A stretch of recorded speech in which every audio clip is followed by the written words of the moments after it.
Başlayalım bence. Masada var yani.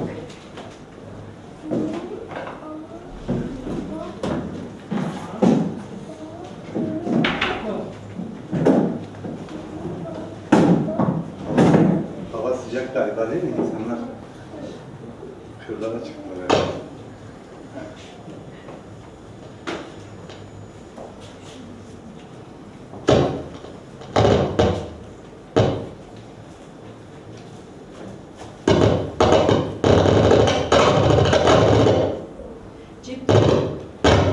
Cep telefonu Yok cep kamera. şey yapıyor.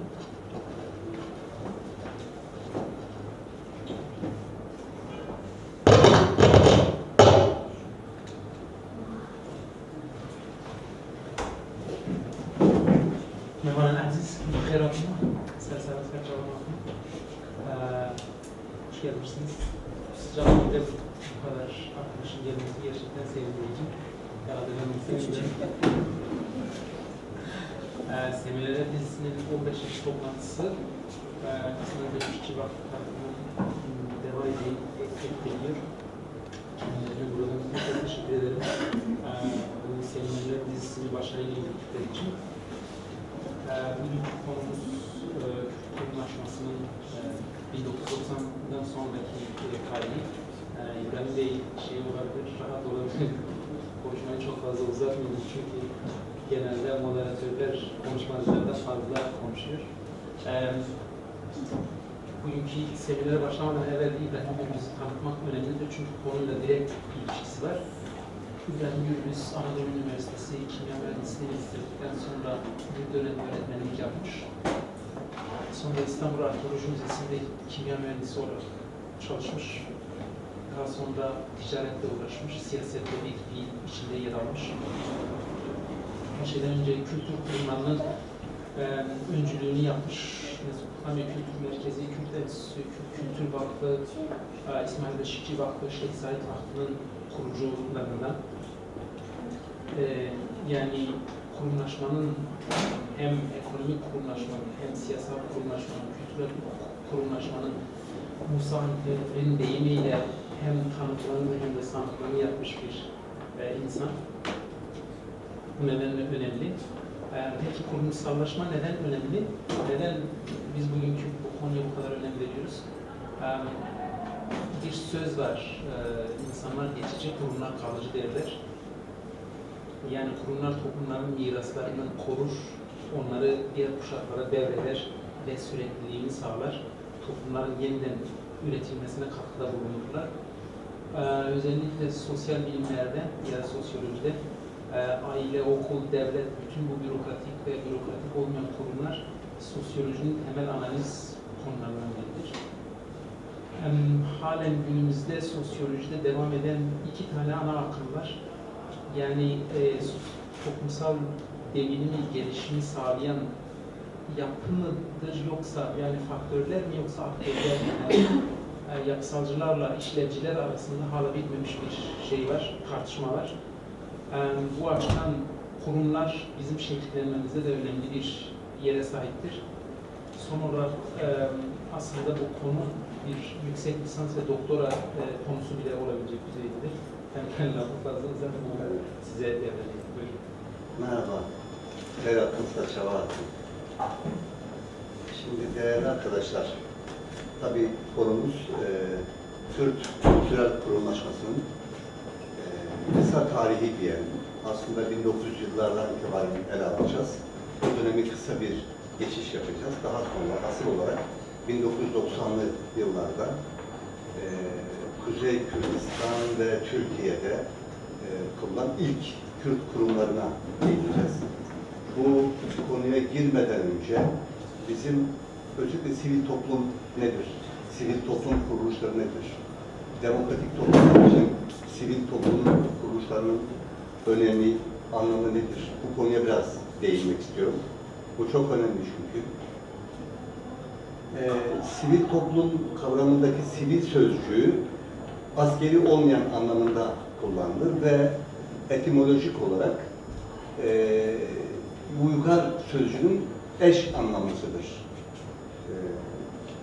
Sivil toplum kavramı ilk defa sanayi devrimiyle birlikte kapitalizmin şafağında doğan burjuva sınıfıyla birlikte ortaya çıkmıştır. Rönesans'ta daha belirgin bir hal almıştır sivil toplum kavramı. Sivil toplum kavramını ilk kez Platon ve Aristo ortaya atmıştır. Bu kavram Platon ve Aristo tarafından devlet kavramıyla birlikte ele alınmıştır, düşünülmüştür. İngiliz felsefeci Thomas Hobbes, İngiliz düşünür John Locke ve Jean-Jacques Rousseau gibi düşünürler de değişik biçimlerde yorumları vardır.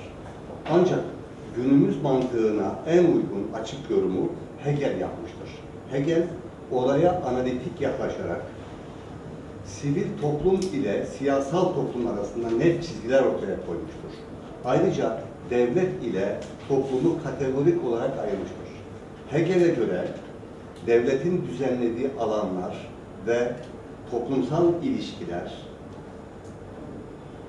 alanına siyasal toplum, onun dışında kalan özel alanlara sivil toplum olarak adlandırmıştır. Bu çok önemli bir belirlemedir. Hegel ayrıca sivil toplumu bütün bireylerin menfaatlerinin birbiriyle çarpıştığı bir savaş alanı olarak tanımlar. Ayrıca sivil toplum Hegel'e göre bir eğitim alanıdır da. Hegel'den sonra Marx ve Gramsci de sivil toplumla ilgili bazı belirlemeler yapar. Marx artı değer teorisi ve emek teorisini formüle ederek sivil topluma yeni bir boyut kazandırmıştır. Sivil toplum aslında sivil yurttaş ya da özgür yurttaş veya özgür bireylerin arasında çok doğrudan bir bağ vardır, ilgi vardır. Yani özgür yurttaşların ya da özgür bireylerin olmadığı toplum sivil toplum olamaz. Bu anlamda sivil toplum aktif ve dönüştürücü bireyselliğin kolektif biçimidir diyebiliriz. Ya da özgür yurttaşların ortak aklıdır da diyebiliriz. Sivil toplum birilerinin özgürlüğünü öne çıkarıp ötekisine yaşam hakkı tanımayan bireyler topluluğu değildir. Sivil toplum örgütlü davranma yeteneğine sahip, irade sahibi bireylerin çoğul halidir de denebilir. Sivil toplum birbirlerine karşı sorumlu ve duyarlı olan, efendi aramayan, efendi olmak istemeyen, tahakküm ilişkilerine heves etmeyen insanlardan oluşur. Bu çok önemlidir. Sivil toplum ile sorumlu yurttaş kavramı doğrudan bağlantılıdır. Sivil toplumun ve demokratik toplumun temel yapı taşı özgür yurttaştır. Yani özgür bireydir. Şimdi özgür bireyin ne olduğuna kısaca bakalım. Bir defa şunu kesin kavramamız lazım. Özgür yurttaşın olmadığı toplumlar asla demokratik ve modern toplumlar olmaz. Demokratik ve modern toplumların temel yapı taşı özgür yurttaşlardır, sorumlu yurttaşlardır, bir diğer ifadeyle özgür bireylerdir. Onlar olmadan demokratik, sivil bir toplum asla kurulamaz, var olamaz. Sorumlu yurttaş kavramını şöyle tanımlayabiliriz. Yaşadığı çevrede herhangi bir merkezden talimat almadan, bu çok önemli. Özellikle hepimizin şu an yaşadığımız toplumda birçok bir yerde çalışıyoruz, birçok partide, dernekler, sendikada, oluşumda çalışıyoruz. Bu tanım çok önemli. Sorumlu yurttaş, yani özgür yurttaş ya da özgür birey denildiği zaman yaşadığı çevrede herhangi bir merkezden talimat almadan kendi aklını, bilgisini ve deneyimlerini seferber eden, aksaklıklarını ve eksikliklerini görebilen, tespit edebilen, çok önemlidir, eleştirebilen, sorgulayabilen, soru sorabilen. Çünkü maalesef kulların olduğu toplumlarda, müritlerin olduğu toplumlarda soru sorulamaz, eleştiri yapılamaz. Sorgulayan, soru sorabilen ve kendi kararlarını kendileri alan özgür iradeli insan tipidir. Bu çok önemlidir. Yani biz önce özgür birey olmalıyız ya da sorumlu yurttaş olmalıyız veya özgür yurttaş olmalıyız ki bizim bileşenimiz, bizim toplamımız sivil toplum ya da demokratik toplum olabilir. Eğer bir toplumda kullar, tebaa, çünkü eskiden biliyorsun Asya, Afrika, Latin Amerika ülkelerinde genellikle bu yurttaşlık bilinci yoktur. Kullar vardır, tebaa vardır, raaya vardır, köylü vardır, ümmet vardır. Burada kul, tebaa, köylü, ümmet yerine hep başkaları düşünür. O şöyledir, benim yerime hanım düşünür, hakanım düşünür, sultanım düşünür. Benim yerime ağam düşünür, beyim düşünür, sultanım düşünür, başbakanım düşünür. Benim yerime başkanım düşünür.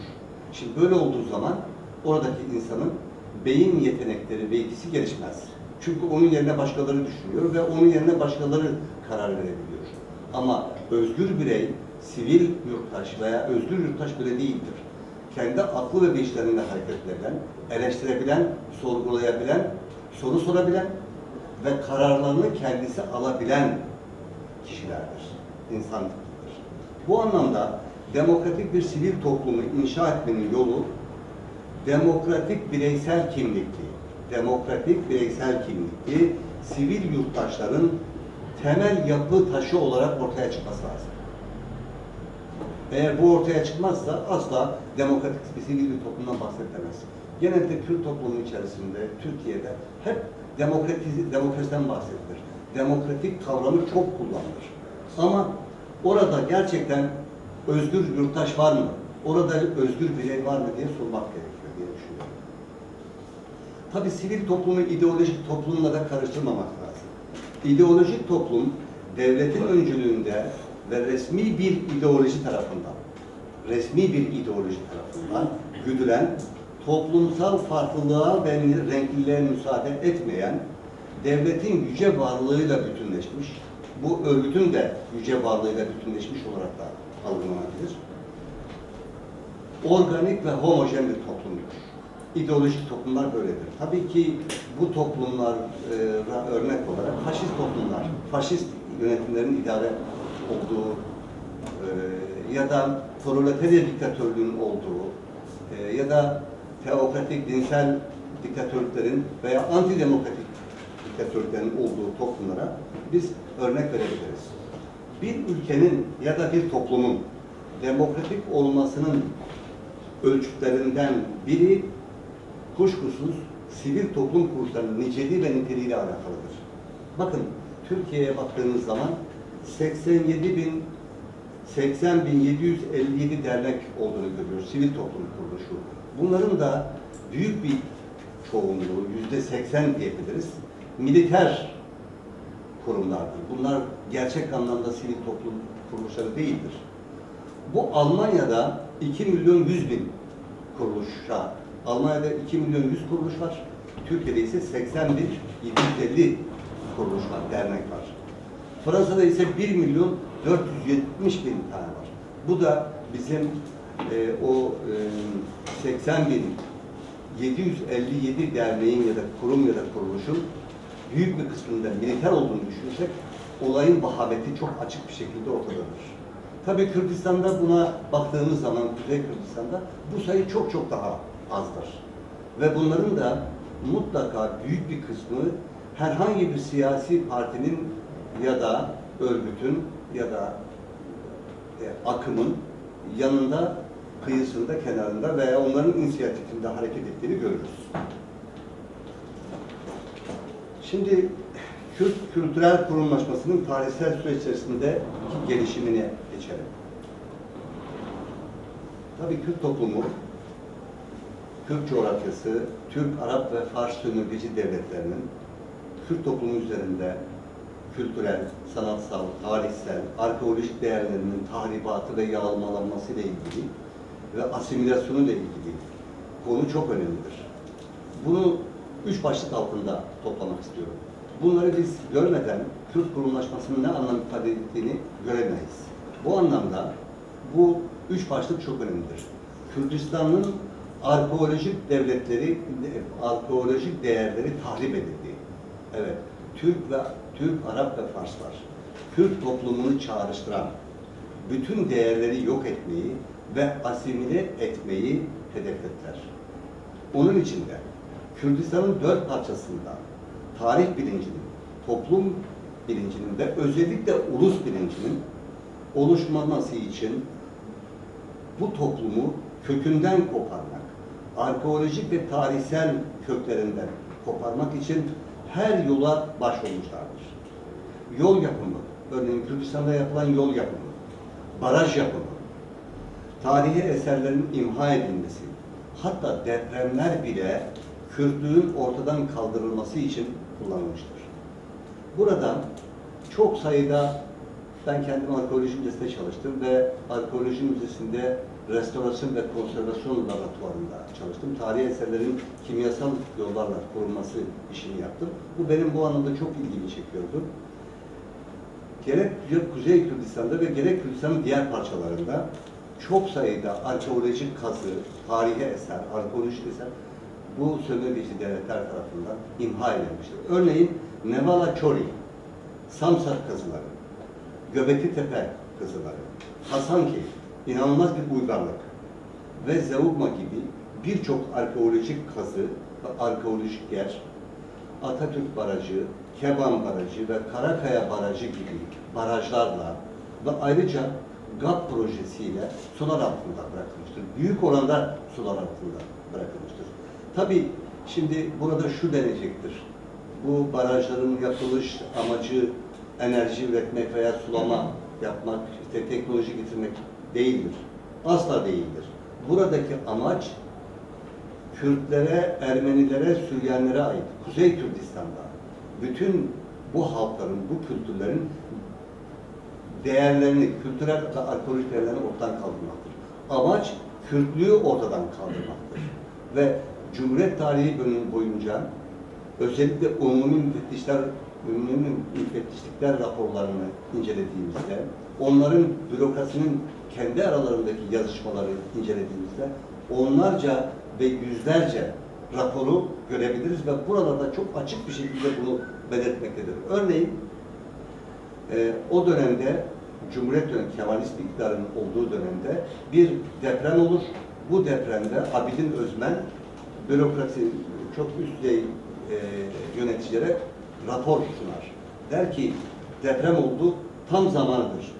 Kürtleri bir an önce bunu fırsat bilerek bir an önce Batı illerine sürgün etmeliyiz, göndermeliyiz. Ve hatta gönderdiğimiz Kürtler grup grup gitmemeli, ayrı ayrı, tek tek aileler içinde yerleştirilmelidir. Burada onlarca raporu görebiliriz. Ve bu raporlarda da hiç gizli raporlarda, bu gizli Kürdoloji faaliyetleri içerisinde incelendiğinde, bu gizli Kürdoloji faaliyetleri içerisinde raporlarda çok açık bir şekilde birbirleriyle olan yazışmalarda bunlar vardır. Kürdistan'ın tarihsel değerleri tahrip edildi, yakıldı, yıkıldı, yerle bir edildi. Bunlardan bazı örnekler veriyorum. Çok örnekler verilebilir ama konumuzun, zamanımızın darlığı nedeniyle uzatmak istemiyorum. Bitlis Emiri Abdalhan döneminde Bitlis'te yapılan bir Nevroz etkinliği, muhtemelen Nevroz'dur. Çünkü onların o zaman Osmanlı Paşası Melik Ahmet Paşa'dır. Bu etkinlikten çok rahatsızlık duyar ve bunun İslam'a aykırı olduğu düşünülür. Bir müddet sonra Osmanlılar Bitlis'e sefer yaparlar ve Bitlis'e yaptığı seferde Şerefhan Kütüphanesi yakılır ve onun içerisindeki bütün kitaplar Bitlis meydanında bir merkezde toplanır ve 40 bin civarında kitap imha edilir ve yakılır. Şerefhan Kütüphanesi'nin yakılması budur. Çünkü neden?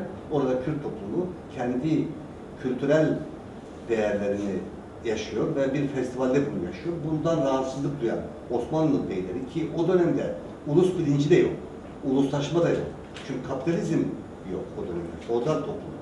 Buna rağmen Kürtlerin kendi kültürleriyle yaşaması Osmanlı döneminde, feodal dönemde bile bu sömürgeci devletleri, Osmanlı, yani Türk, Fars ve Arap devletlerini çok ciddi bir şekilde rahatsız etmektedir.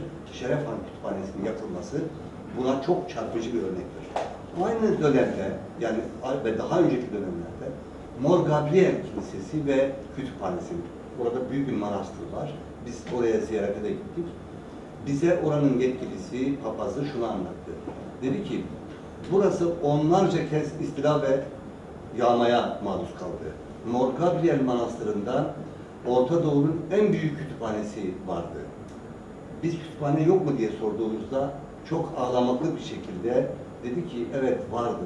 Hem de Orta Doğu'nun en büyük kütüphanesi vardı. Ancak Moğol Cengiz istilaları, ondan sonra Türk ve Timurlenk istilaları, akabinde gelen Akkoyunlu, Karakoyunlular ve daha sonra Abbasi ve Emeri saldırıları sonucu bu kütüphanede çok kıymetli eserler. Mesela deri üzerine yazılı binlerce eser, el yazması eser, tabletler, arkeolojik bulgular hepsi yerle bir edip yağmalandı. Biz onları topladık. Onlar bir saldırıyla gelip bu barbarlar maalesef bütün bu Kürtlere ait, Ermenileri, Süryanlara ait bütün bu kültürel değerleri tahrip ettiler, yok ettiler. Ve onların o coğrafyada izlerini silmek için her türlü yönteme başvurdular. Kürt mimarisinin en seçkin eserleri, onlar şu an bir kısmı yarım yamalak ayakta durmakta. Bunları da biraz bahsetmek istiyorum. Bunların en önemlisi Diyarbakır surları. Bugün maalesef Diyarbakır surları bombalanıyor. Evet, Diyarbakır surları bombalanıyor ve o sur içerisinde ne kadar arkeolojik eser, önemli, kıymetli, tarihsel değer varsa bu savaşta kurban ediliyor ve tahrip ediliyor. Burada aslında büyük bir soykırım yaşanıyor. Sadece fiziksel bir soykırım değil, kültürel bir soykırım, beyaz bir soykırım yaşanıyor. İshak Paşa Sarayı Allah'tan kıl payı kurtarıldı. İshak Paşa Sarayı ve külliyesi restorasyon yapıldı ve şu an şükür ki ayakta şu an. Halepçe'de Lady Lila Sarayı kalıntıları mevcut. Ardalans ve Sanandaş sarayları, bunlar Kürt mimarisinin önemli seçkin eserleridir. Bunlar kısmi olarak ayaktadır. Kürt krallığının merkezi Nemrut'taki tarihi eserler, son kalıntıları şu an ayaktadır. Tabi bu son günlerde, özellikle son yıllarda DAEŞ ki 4 sömürgeci devletin dolaylı veya dolaysız ve bazı başka güçlerin de teşvik ettiği, desteklediği DAEŞ, Kürdistan'da inanılmaz bir uygarlık katliamı yapıyor. Bütün arkeolojik eserler, insanlar kurban edildiği gibi, kesildiği gibi oradaki bütün arkeolojik bulgu, bilgi, eserler imha ediliyor, yok ediliyor. Tabii bu arkeolojik, tarihi eserlere yönelik barbarca saldırı Kemalist döneminde de çok yoğun bir şekilde uygulandı. Hatta bazı önemli kaya parçaları, üzerinde yazı olan eserler bulunduğunda Kemalist döneminde anlamayan askeri komutanlar bu işte başkalarını çağrıştırabilir, Türk olmayanları çağrıştırabilir diye hedef alınıp bombalarla imha edildiği de birçok raporda belgede var. Mazgirt Kalesi çok önemli. Mazgirt Kalesi 1946 yılında Mazgirt Kaymakamı tarafından onun talimatıyla Mazgirtli köylülere bizzat tek tek söktürülerek yok ediliyor ve çok küçük bir kalıntı şu an mevcut. O da nasıl olmuşsa bir unutulmuş herhalde. Yani o kale tamamen yok edilmiş. Orada ne kadar kilise, ne kadar ibadethane varsa, yani Kürtleri, Ermenileri, Süryanları çağrıştıran ne varsa hepsi maalesef yok edildi, tahrip edildi. Kürdistan'ın kültürel, sanatsal, bu arkeolojik, tarihsel yıkımın dışında Kürdistan'daki kültür ve sanat değerleri de tahrip edildi. Tabii burada Osmanlı dönemindeki yıkım daha sonra İttihat Terakki döneminde daha pervasız bir hal aldı. İttihat Terakki bir imparatorluk kurmak istiyor. Bu imparatorlukta sadece Türklerin olmasını istiyor. Ve bu anlamda Türk olmayanların hepsinin bir biçimde tasfiye edilmesi, yok edilmesi planlanıyor. Ve 1917 yılının 10 yılında Selanik'te gizli bir toplantı, İttihatçı yöneticiler tarafından gizli bir toplantı yapılıyor ve bu toplantıda 5 madde, ben formüle ediyorum, bunu içerdiği için söylüyorum. Birincisi, Ermeni nüfusu çürütülmelidir. İkincisi, Rumlar bir biçimde göçertilmelidir. Üçüncüsü, Kürtler asimile edilmelidir. Karşı çıkanlar imha edilmelidir. 4. Aleviler Sünnileştirilmelidir. 5. Bütün gayrimüslimlerin mallarına el konmalıdır. Türkleştirilmelidir. millileştirilmelidir. Bu kararlar alınıyor ve bu tabii 70 yıldır uygulanıyor. Evet. Hala da uygulanmaya devam ediyor. Bunun yanı sıra Kemalistler gizli Kürdoloji ve anti-Kürdoloji faaliyetleri var. Gizli Kürdoloji faaliyetlerini biraz önce formüle ettim. Anti-Kürdoloji faaliyetleri de iddiatçı yazarlar kendilerine Alman yazarı gibi, mesela Doktor Fritsch olayı buna çok çarpıcı bir örnektir. Alman yazarı gibi ya da yabancı bir yazar ismini kullanarak Kürtlerin Türk olduğunu, Türklerin bir kolu olduğunu ispata yönelik çalışmalardır. Bu faaliyetler de bir biçimde sürdürülmüştür. Tabii buradaki amaç kültürel, sanatsal bütün değerlerin yağmalanması, çalınması üzerine oturuyor tabii ki bu. Burada önemli olan Kürtlere ait ne varsa, müzik, arkeolojik bulgu, belge, tablet, hepsinin ya imha edildi, ya çalındı ya da kendilerinden mal edildi. Kemalistler ve kurumlar, Türk Tarih Kurumu, Türk Dil Kurumu, Türk müzisyenleri, Türk aydınları, Türk üniversiteleri bu operasyonlarda aktif olarak rol aldılar. Örneğin Muzaffer Sarı Sözer bilirsiniz. Muzaffer Sarı Sözer Kürt müziğini Türk müziği haline dönüştürmek için Kürdistan'da çok yoğun bir derleme çalışmasına başlıyor. Ve bu bizzat Kemalistler tarafından sübvanse ediliyor, sponsor olarak devlet imkanları kullanıyor. Muzaffer Sarı Sözen ve arkadaşları Kürdistan'da derleme çalışmaları yapıyorlar. Ne kadar müzik parçası varsa Kürtlere ait onları alıp TRT'ye götürüp o laboratuvarlarda müzik, güfte, her şey aynı. Sadece sözler değiştirilerek kendilerinden mal ediliyor. Böylece bütün kültürel değerlerimiz çalınıyor, gasp ediliyor. Aynı şekilde Nurettin Selçuk, Timur Selçuk'un babası, aynı derleme çalışmalarında çok aktif rol alıyor. Aziz Nesin'in Doğu Edebiyat Seferleri, Kürtlere, Doğu'da Kürtlere, öyle deniliyor, Doğu Seferleri demesi de budur. Oralara gidip orada Türkçe, iyi Türkçe konuşmasını sağlamak, Kürtlerin iyi Türkçe konuşmasını sağlamak için bir çalışmadır bu. Bununla ilgili Beşikçi'nin de Aziz Nesin'in çok ciddi eleştirileri var. Aziz Nesin'in ona karşı eleştirileri var. Yani o kadar inanılmaz bir şey uygulanıyor ki, kalan uygulanıyor ki, mesela bunlardan kültürel tahribat, sanatsal tahribata ya da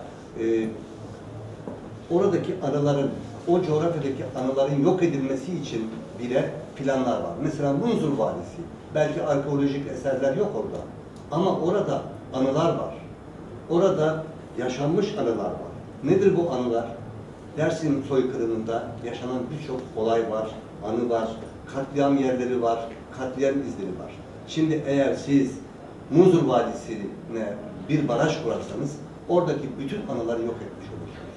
Çünkü Dersim'li dedeler oradan geçerken çocuklarına veya torunlarına bak burada katliam yapılmıştı. Şurada bu kadar insan bir araya getirildi, imha edildi, ne söyleyemeyecekler.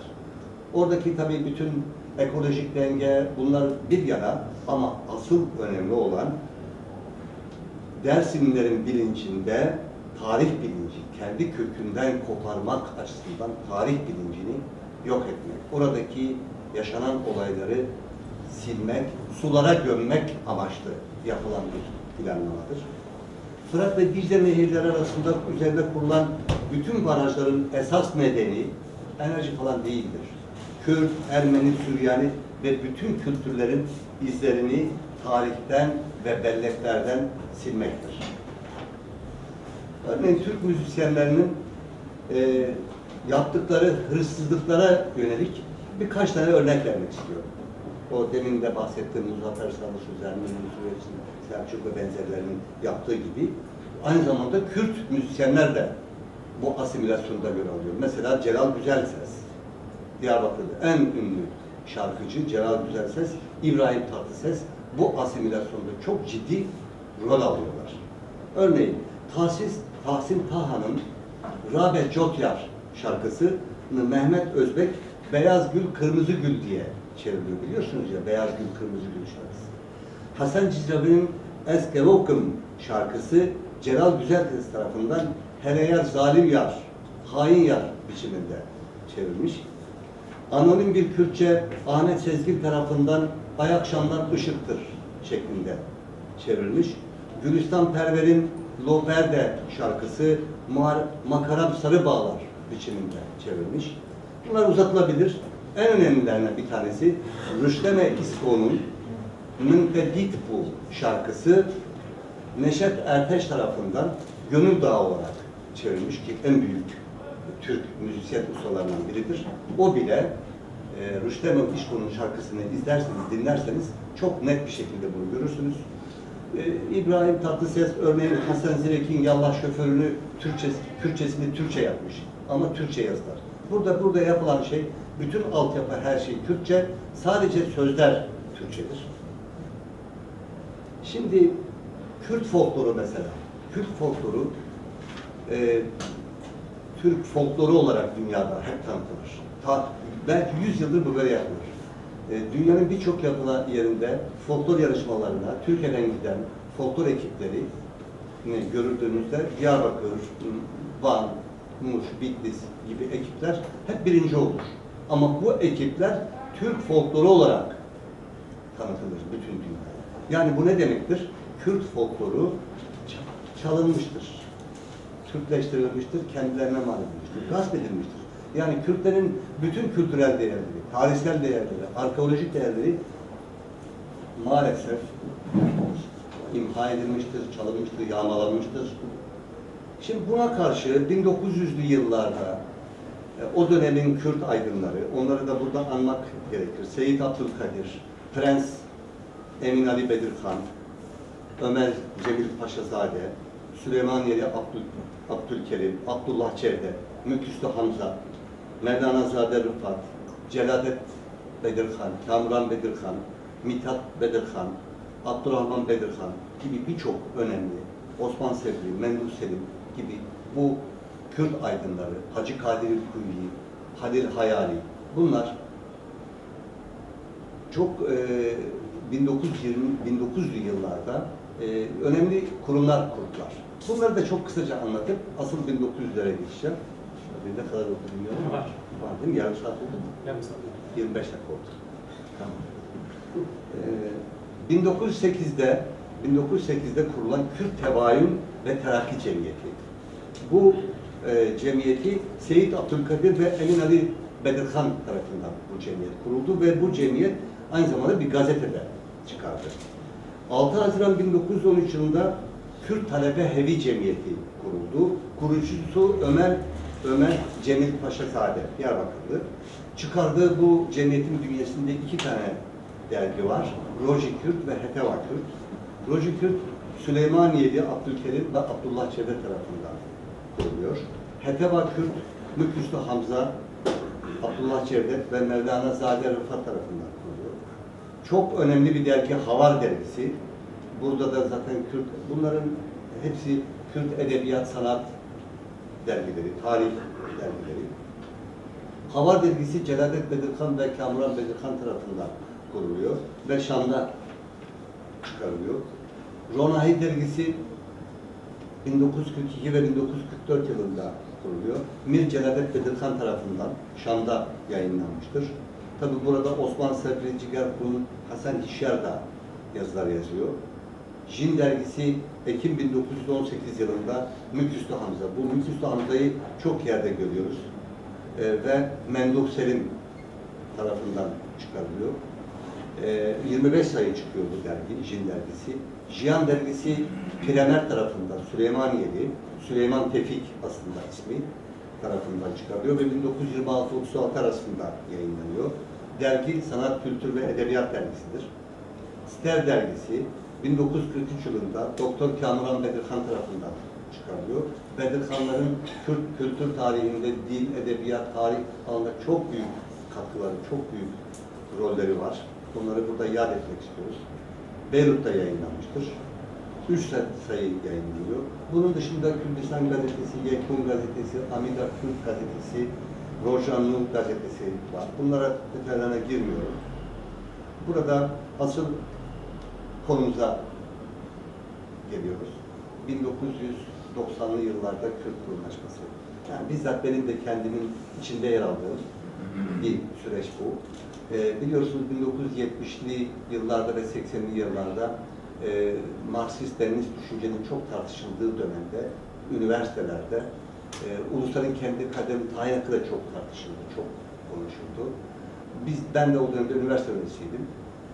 Tabii bu ulusların kendi geleceğini, kendilerinin tayin hakkı bizi de çok doğrudan etkiliyordu.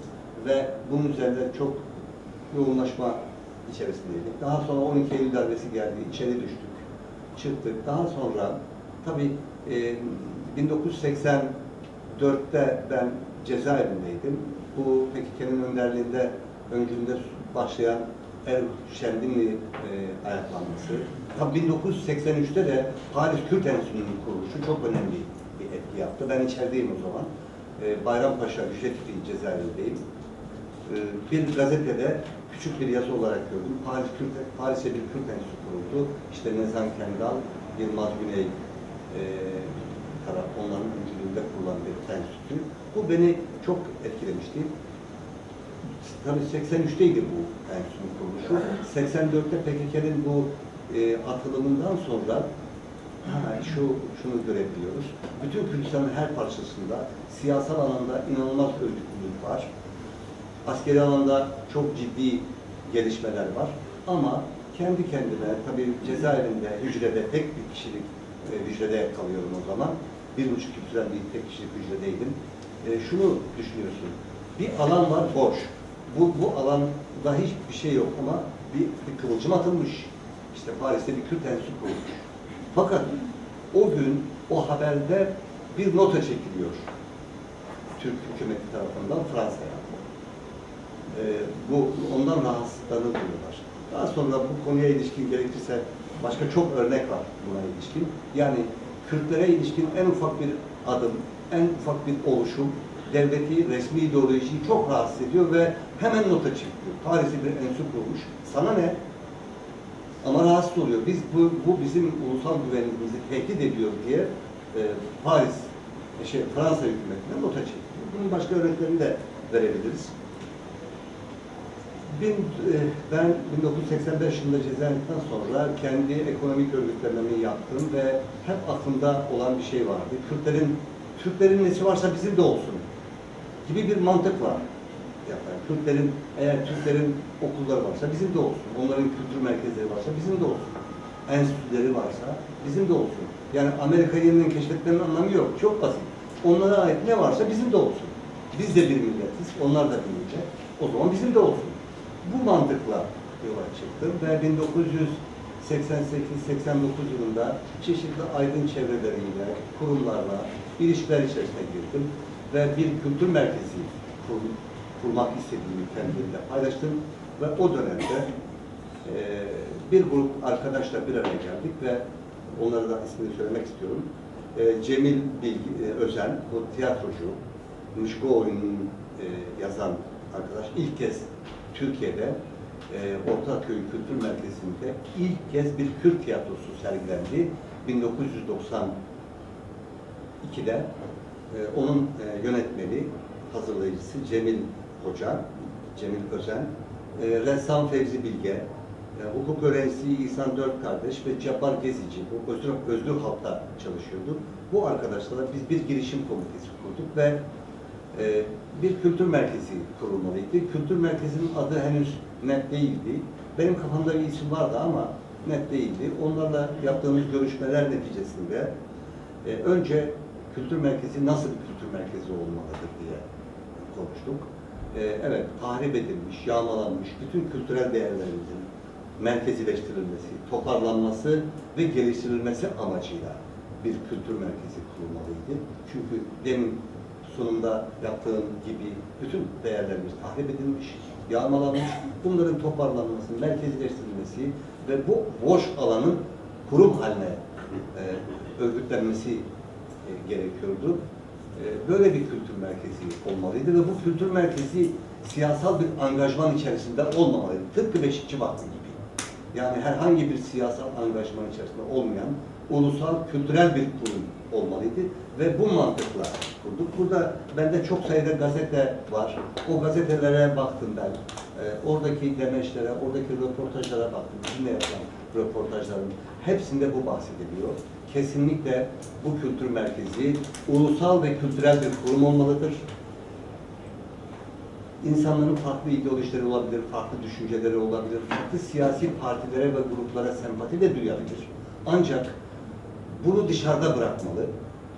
Bu kuruma geldiği zaman, yani Mezopotamya Kültür Merkezi'ne geldiği zaman sanat, kültür ve bilim üretmeyi kendine görev edinmeli, siyasal bir çalışmanın içerisinde olmamalı diye bu kurum kuruldu ve hedef olarak da bu kültür merkezi bir okul olmalı, bir akademi olmalı ya da bir kültür sarayı olmalı biçimindeydi ve hedeflerini de bu şekilde belirlemiştik. Tabii bunun yanı sıra öğretmen ve öğrenci yetiştirmeli. Çünkü biz o dönemde müthiş bir heyecan vardı ve her an işte bir şeyler olabilir. Mücadele, Kürt mücadelesi birçok boyutlarıyla çok ileride. İşte yarın Kürtlere okul hakkı verirlerse bizim öğretmenimiz yok. Onun için kültür merkezi öğretmen yetiştirmeli, öğrenci yetiştirmeli diye bunu heyecanla yapmaya çalıştık ve çok miktarda öğrenci, öğretmen bu süreçte yetiştirildi, bunu söyleyebilirim. Biz Mezopotamya Kültür Merkezi ismini de şöyle, kendi aramızdaki tartışmamızda kimi Botan Kültür Merkezi olsun dedi, kimi başka isimler önerdi. Ben Arkeoloji Müzesi'nde çalıştığım için orada Mezopotamya bölümü vardı. O da benim bilincime çarpmıştı. Mezopotamya olabilir. Çünkü Kürdistan da Mezopotamya'nın içerisindedir. Hatta bizim ilk kurduğumuz Mezopotamya Kültür Merkezi'nin adı Yukarı Mezopotamya Kültür Merkezi'dir. Aslında tam Kürdistan'a denk gelen bir kavramdır. O dönemde biz bunu Kürdistan ya da Kürt Kültür Merkezi diyemezdik. Mümkün değildi. Hile-i Şerriye mi deniyor bu şekilde bir yola başvurduk ve Yukarı Mezopotamya Kültür Merkezi adı altında bir kurum kurduk ama bunu da dernek olarak kurmadık. O da benim ticari deneyimlerimden dolayı. Eğer bir dernek olarak kurarsak, bu dernekler masası ertesi gün gelir bizi kapatır. O nedenle dedik ki biz öyle bir kurum kuralım ki hiç kimse müdahale edemez. Şirket olarak kurduk. Yukarı Mezopotamya Bilim Kültür Sanat Limited şirketi olarak kurduk. Bu çok önemli bir şeydir. O dönemde bunu böyle öngörmek çok önemli bir şeydir. Ve bu kültür merkezinin 3 bölümü vardı. Sanat, kültür ve bilim bölümü. Sanat bölümü de kendi içerisinde müzik, tiyatro, resim ve folklor bölümü olarak örgütlenmişti. Kültür bölümünde komisyonlar biçiminde örgütlenmişti. Buradaki amaç işte Çiro, Ananet, Atasözü'nün benzeri gibi bütün onları derleme ve toplama ile görevliydi. Yani kaybedilen, dağıtılan değerlerimizi toparlamak dedik ya başında. Diğeri de bilim bölümüydü. Bu bilim bölümünde de Kürt dili, edebiyatı ve tarihi orada örgütlenecekti. Burada dersler verilecekti. Tabii her konuda dersler verildi. Mesela Abdurrahman Dürre Kürt edebiyatı dersi verdi. Abdurrahman Dürre çok önemli bir adam. Çok önemli bir edebiyatçı. Kürt edebiyatı, divan edebiyatının en önemli isimlerinden biriydi. Maalesef onu kaybettik. Allah rahmet eylesin. Fakir Hüseyin onu da kaybettik. O da Kürt dil üzerine dersler veriyordu. Musa Ander'i kaybettik. O felsefe, tarih üzerine dersler veriyordu. Cemşit Bender, bilim bölümünde tabii bunlar. O dersler veriyordu. Mesela Yılmaz Erdoğan bizim tiyatro bölümünde dersler veriyordu. Bildiğimiz popüler Yılmaz Erdoğan bir buçuk ay tiyatro bölümünde dersler verdi. Kültür Merkezi ve Doktor'un en önemli oluşumlarından biri de Revşen Dergisi'dir. Revşen Dergisi, onun sahibi bendim. Sorumlu yazı işleri müdürü de Hüseyin Kaytan. Çok önemli bir dergi. Tabii 1900'lü yıllarda çok dergiler var ama ondan sonra çok uzun bir dönem bir boşluk var. Nereden baksanız 70-80 yıl sonra ilk kurulan Kuzey Kürdistan, İstanbul'da kurulan bir dergi ve çok önemli bir dergidir. Tabii bu kültür merkezi kurulduğu andan itibaren çok hızlı gelişti. İlk 3 yıl içerisinde birçok yerde şubeler kurdu. İzmir'de, Mersin'de, Adana'da, Diyarbakır'da şubeler kurdu. Sonra Güney Kürdistan'da, Erbil'de ve Süleymaniye'de şubeler kurduk. O çok önemli bir çalışmaydı. Biz bir heyet halinde Güney Kürdistan'a gittik. O zaman Güney Kürdistan'daki hükümetin Kültür Bakanı Şerko Bekes'ti. Şerko Bekes'le Kültür Bakanlığı'nda ilk kez Kuzey Kürtleri ile Güney Kürtleri arasında bir protokol yapıldı. O çok önemliydi. Kuzeyden giden Kürt aydınları Erbil'de yaklaşık 300 kişinin olduğu bir toplantı düzenlemiştik. Yıl 1993 tarihinde. Onlar üzerinde de çok büyük bir heyecan yaratmıştı. Dahok'ta bu toplantıları yaptık. Süleymaniye'de bu toplantıları yaptık. Bunları tabii detaylarına girmeden sadece ana hatlarıyla geçiyorum ben. Zaman evet. Tabii mesela o heyecanlı, o 3 yıl içerisinde Mezopotamya Kültür Merkezi içerisinde Mezopotamya aile birliği kuruldu. Düşün, aileleri, oraya çocuk bölümü vardı. Çocuk bölümünde çalışan insanların annelerini de biz, ailelerini de, velilerini de orada bir araya getirdik. Onlar arasında da bir iletişim kurmak amaçlıydı. Sanatçılar Birliği kuruldu o dönemde. Tabii 1994 yılının sonunda ben düşüncelerimden dolayı firar oldum. Daha sonra Kültür Merkezi maalesef kültürel ve ulusal kurum olmaktan çıktı. Öyle diyebilirim. Siyasal bir rota noktasında ilerledi. Bu da tabii bu da gelişemedi ve sonra da maalesef bugün bir tabela durumuna geldi. Aslında o kültür sarayı olabilirdi. Eğer Beşikçi Vakfı'nın çizgisinde, bakın biz ilk kurduğumuzda ne dedik? Biz bütün Kürt siyasi hareketlerine eşit mesafede duracağız. Siyaset üstü olacağız. Burada bilim, kültür, sanat, sosyolojik tarih üreteceğiz. Budur. Eğer Mezopotamya Kültür Merkezi 1994 yılının sonuna kadar bu çizgisini kurduğu için çok gelişti, çok büyüdü. Bakın Güney Kürdistan'da, Erbil'de bütün Kürt siyasi hareketleri desteklediler. Neden desteklediler?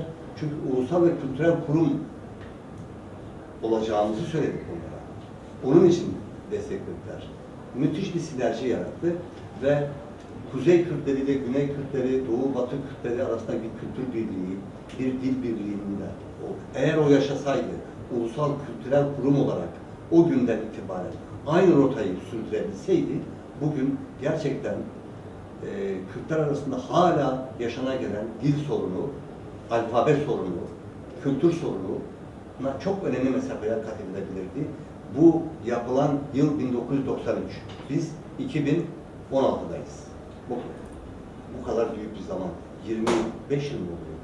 Bir zaman geçmiyor. Burada çok önemli mesafeler ama maalesef bunda herkesin sorumluluğu var. Bütün Kürt siyasi hareketlerin hepsinin sorumsuzluğu var. Evet, böyle söyleyebiliriz. Sorumsuzluğu var diyebiliriz. Kürt Enstitüsü. Şimdi Kültür Merkezi çok büyüyünce yer dar gelmeye başladı. Tarlabaşı bulvarında bir yer bu. Bilim bölümü artık oraya yetmiyordu. Zaten aklımızda vardı bir enstitü kurmak. Bunun üzerine bilim bölümünü biz aldık. Kürt Enstitüsü biçiminde örgütlemeye karar verdik. Bu işi Takı Hüseyin'le birlikte organize ettik. Tabii ki bu Mezopotamya Kültür Merkezi yönetiminde bizim önerimizle kararlaştırılan, daha sonra Mezopotamya Kültür Merkezi yönetiminin de bize verdiği görevle Takı Hüseyin çok emekçi bir Kürt aydını, çok değerli bir Kürt aydını, çalışkan bir Kürt aydını. Onu da burada anlıyorum. Birlikte yönetimin aldığı kararla biz Kürt Enstitüsü'nün örgütlenmesi işine başladık. Tabii yani artık kültür bölümü ve sanat bölümü Mezopotamya Kültür Merkezi'nde kalsın, bilim bölümü de enstitü biçiminde örgütlensin. Şimdi düşünüyoruz, biz bunu nasıl örgütleyeceğiz? Enstitü ya bir vakfın bünyesinde kurulabilir, ya bir belediyenin bünyesinde kurulabilir, ya bir üniversitenin bünyesinde kurulabilir. Sonra düşündük, taşındık. Bir holdingin bünyesinde de enstitüler var. Mesela güzellik enstitüleri var. Değil mi? Veya işte benzeri lokal düzeyde enstitüler var. Bizim de bir şirketimiz var.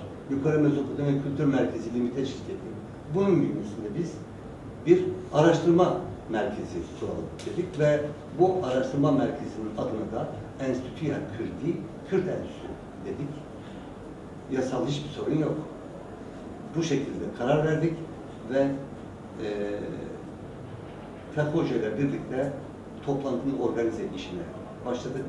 Yaşar Kaya rahmetli, o da yeni rahmetli oldu. Onunla birlikte de yer araştırmasına koyulduk. Filiz Oğuz da bunda çok emeği var. Bir 4-5 kişilik bir arkadaş grubuyla önce yerin tespiti yapıldı. Rumeli Caddesi üzerinde, o ana cadde üzerinde bir geniş daire kiralandı. İçinin dekorasyonu Yaşar Kaya ile birlikte Filiz'le birlikte yaptık. Daha sonra enstitünün kuruluşuyla alakalı 40 kişi, yaklaşık 40 kişi bir aydın, hem Türkiye'den hem Kürdistan'dan, özellikle medrese eğitimi görmüş hocaları da, çünkü Kürt dili ve kültürünün kaynağı, menbaı onlar. Onları da çağırdık. Rahmetli Savaş Bulut'un Etiler'deki Rojda Restoranı'nda bir araya geldik. O toplantıda, o 40 kişilik toplantıda konuşmalar oldu. Açış konuşmasını açış konuşmasını ben yapmıştım. Divan başkanlığını Yaşar Kaya yapmıştı. Beşikçi kesinlikle bu enstitü, çünkü şöyle bir öneri vardı. Musa amca diyor. Musa amca çok humaniter bir adam. Önemli bir bilge. Diyordu ki, ya diyordu, Türk üniversiteleri bünyesinde acaba önersek, o zaman çünkü Demirel işte Kürt realitesi diyor, Kürt enstitüsü kavramından bahsediliyor. Acaba başvursak kabul edilir mi diye bir öneride bulundu o toplantıda. Beşikçi dedi ki asla olmamalıdır. Türk üniversiteleri MİT'in bir şubesi gibi çalışmaktadır. Bu anlamda kurulacak enstitü mutlaka bağımsız olmalıdır. Abdurrahman Dürre, böyle bir enstitü bizim Kabe'miz olur. Cemşit Bender çok duygulu bir bilim adamı, tarihçi, bilirsiniz, çok değerli bir akademisyendir. Hepsi çocuk gibi heyecanla yaşlıydılar. İşlerinde en genç de bendim o zaman. Şimdi ben yaşlı oluyorum. O dönemde bile çok o atmosferi, o anı hiçbir zaman unutamıyorum. O kurul, o heyet, 40 kişilik genel kurul diyebiliriz. Kendi içinde 8 kişilik bir kurul seçti. Kurucular Kurulu. İsmail Beşikçi, Musa Anter, İbrahim Gürbüz, Fethi Hüseyin, Cemşit Bender, Süleyman İmamoğlu, Yaşar Kaya, Abdurrahman Dürre'den oluşan 8 kişilik bir kurucular kurulu oluşturuldu.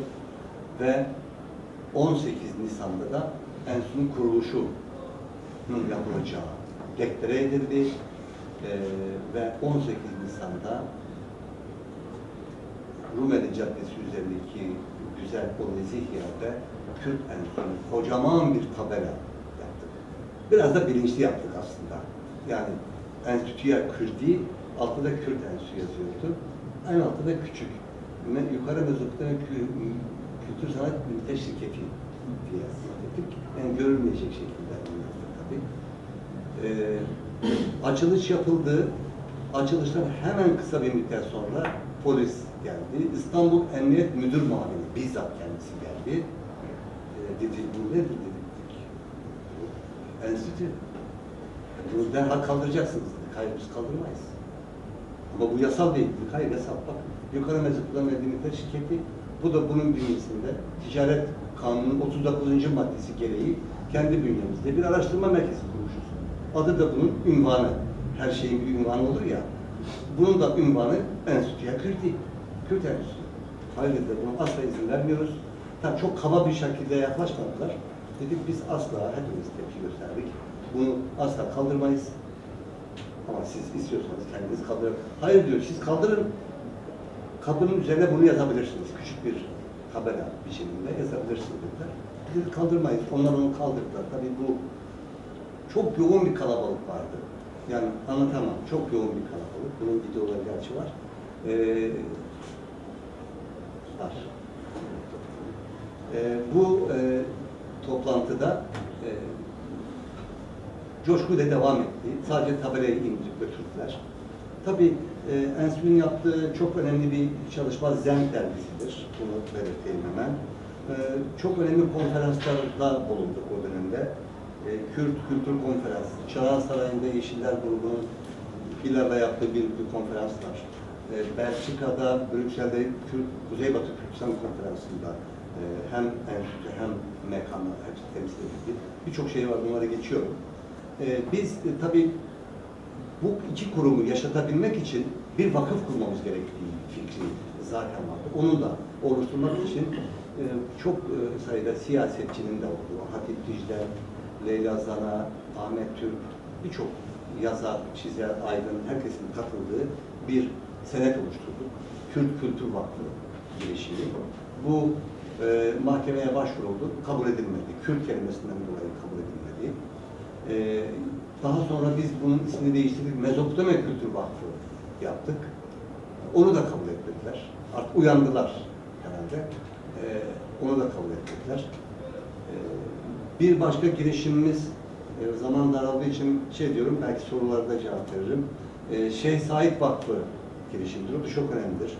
Melik Fırat ve Kasım Fırat'ın Şeyh Said'in torunlarının da içinde olduğu, enstitü kurucularının da olduğu ve Kürt Kültür Vakfı'nın kurucularının da olduğu kuruculardan oluşan bir başvurumuz oldu. Bu da mahkemede reddedildi. Bunların içerisinde Kürt ismiyle kabul edilen Kürt Kültür Vakfı, ben o vakfın kurucuları arasında değilim ama o da önemli bir oluşum. 98 aydın yazar ve siyasetçi tarafından kuruldu. Tescil tarihi 1936 yılında tescil edildi ve Kürt ismiyle tescil edildi. İşte Şerafettin Elçi, Kasım Ergün, Latife Özdemir, Celal Baykara, Fehim Işık ve birçoklarının içinde yer aldığı şahsiyetler var. O kabul edildi. Ağırsak ilerliyor tabii. O yeri Tarlabaşı tarafında binaları da var. Bunun yanı sıra işte Paris Kürt Enstitüsü var. O süreçte kurulan 83'te tabii. Brüksel Kürt Enstitüsü var. 1989 yılında kuruldu. Derveş Ferhov Başkanı. Berlin Kürt Enstitüsü var. 1994'te kuruldu. Başkanı Fevzi Özmen. Stockholm Kürt Enstitüsü, Mehmet Uzun'un içerisinde yer aldığı ve Hüseyin Halife'nin başkanı olduğu. Burada çok önemli 3 tane dergi var. Paris Kürt Enstitüsü'nün çıkardığı Kurmancı Dergisi, İstanbul Kürt Enstitüsü'nün çıkardığı Zenk Dergisi, Berlin Kürt Enstitüsü'nün çıkardığı Likolin Dergisi çok önemli. Tabii Washington'da da bir Kürt Enstitüsü kuruluyor. Tahran'da bir Kürt Enstitüsü kuruluyor. Süleymaniye'de Halk Eserleri Enstitüsü kuruluyor. Yani çok miktarda çalışmalar var. Bugün bence, toparlıyorum, bugün bence en önemli çalışmalardan çalışma Kurdish Study Network. Bu Velat Zeydanlıoğlu'nun organize ettiği, İbrahim Şahan'ın da içinde bulunduğu bu network 1000 tane akademisyeni kapsıyor. Bu çok önemli bir oluşum. Bence Kürtlerin şu an kısmi kültürel kurumları var ama en eksik olduğu alan akademi alanıdır. Kürtlerin akademik örgütlenmesi çok önemlidir, çok değerlidir. Çünkü araştırma ve bilime en çok Kürtlerin ihtiyacı vardır. Dolayısıyla da akademisyenlere de en çok Kürtlerin ihtiyacı var. Bunun geliştirilmesi, onlarla da bir ortak projemiz olacak. Çünkü onlar da ulusal bir duruş sahibi. İnşallah bir aksilik olmazsa İsmail Beşçi Vakfı, Kurdish Study Network birlikte birçok ortak bir enstitü olabilir, ortak bir dergi olabilir, ortak konferanslar olabilir. Bunları yapacağız. Bunun yanı sıra Vecihe-ü Rahme diye bir dergi var. Önemli, bağımsız. Vate dergisi önemli. Şerifçiler, Hocam Nezgi'nin yaptığı, çıkardığı bir dergi var. Önemli. Nevekal, Avaç'ta yayın evi çok önemli. Nudem. Çok sayıda başka kurum ve kuruluşlar var. Her Kürt siyasi hareketinin çevresinde, onlarla ilişki içerisinde yani özetlenemeyecek konumda olan çok sayıda kurum var ama ben ulusal kurumlara özellikle, ulusal kültürel ve bilimsel kurumlara örnek verdim. Burada şunu da belirtip noktalamak istiyorum. Kürt siyasi hareketleri maalesef sanat ve kültüre, bilime önem vermiyorlar.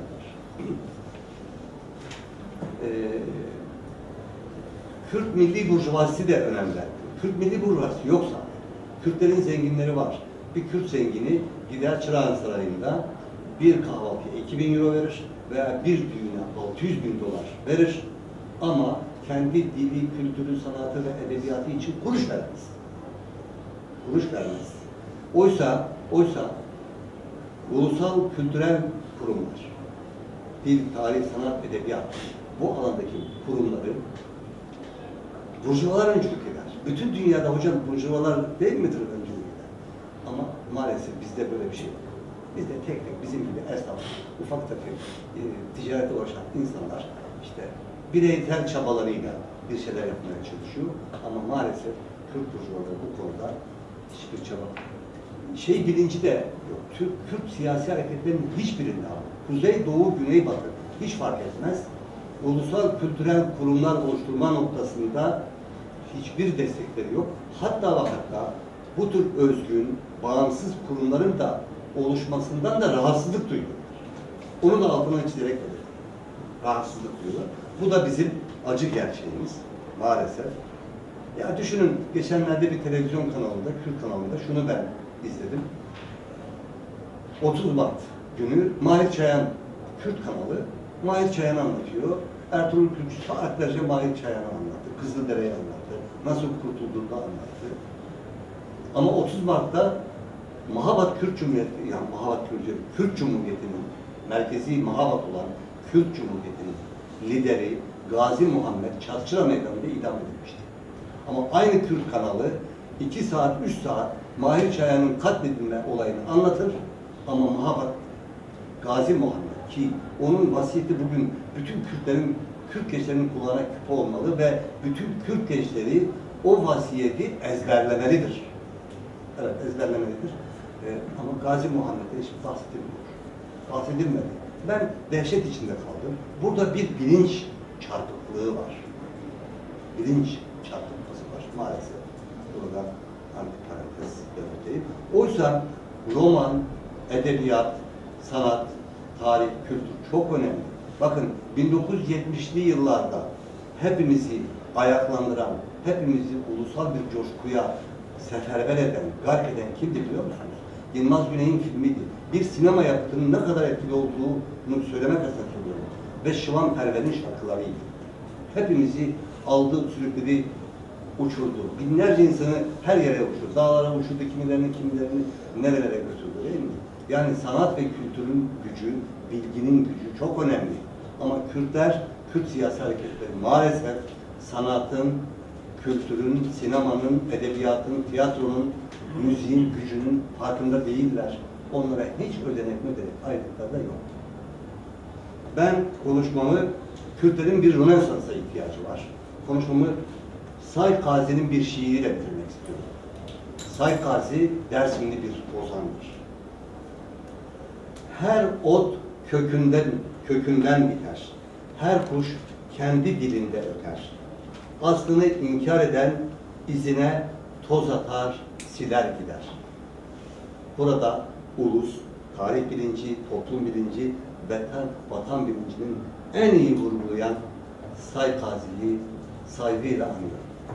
Teşekkür ederim.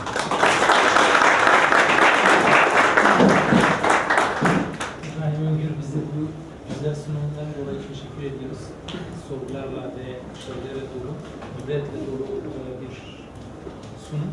İsterseniz bir kısa ara verelim. Sonra sorulara devam edelim.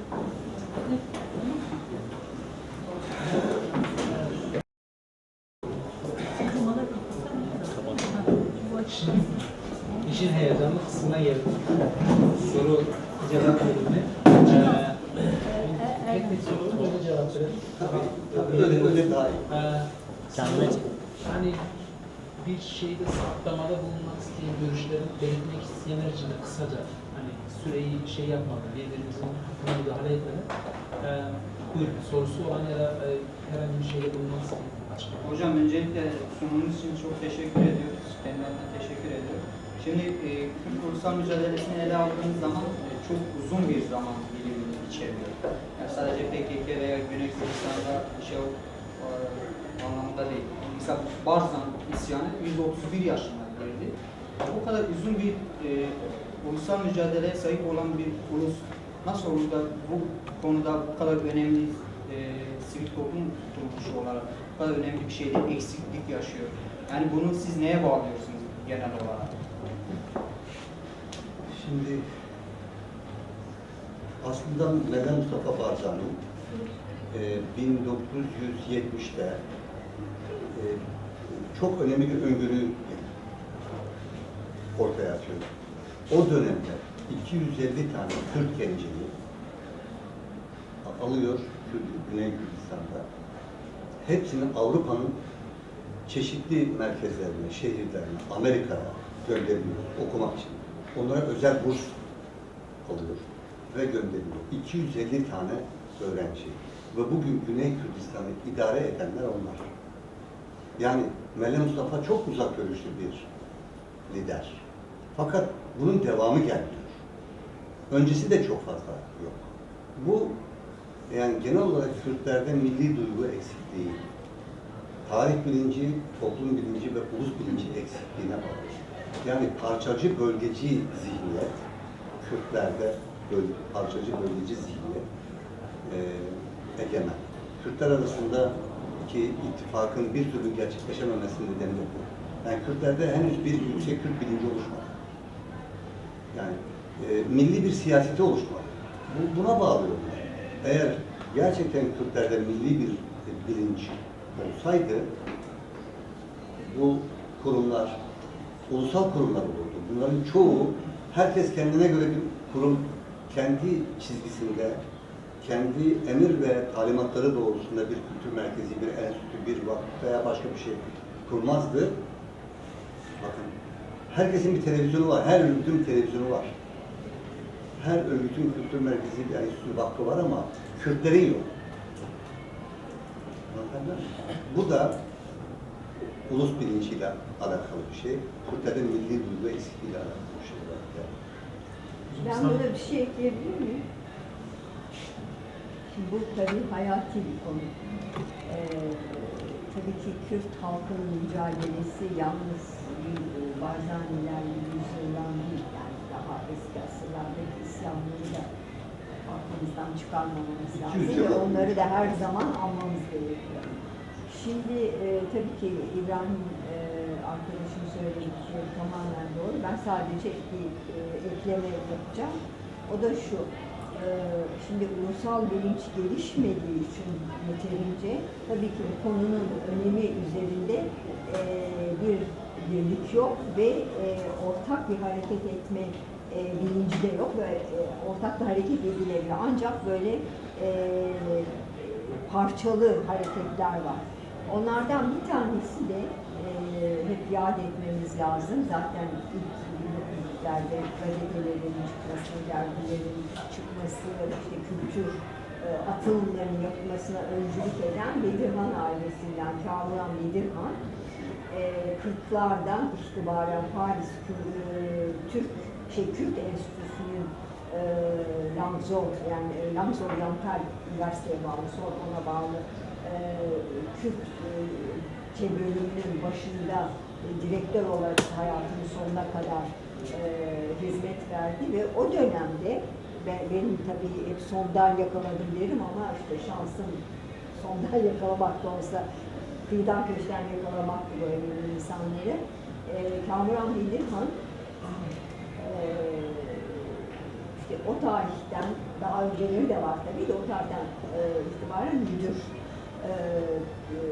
Langzor Oriental'de çok önemli araştırmalara önderlik etmiştir, fiilen yaptırmıştır ve özellikle de çünkü Türkiye'den o zamanlar çok kısıtlı imkanlar işte Türkiye'yi alıp orada eğitmek ama Irak'tan ağırlıklı ve İran'dan Kürt gençlerini getirtip Langzor Oriental'de doktoralar yaptırmıştır. Bunlar arşivlerde vardır ve çok ciddi kaynaklardır bunlar.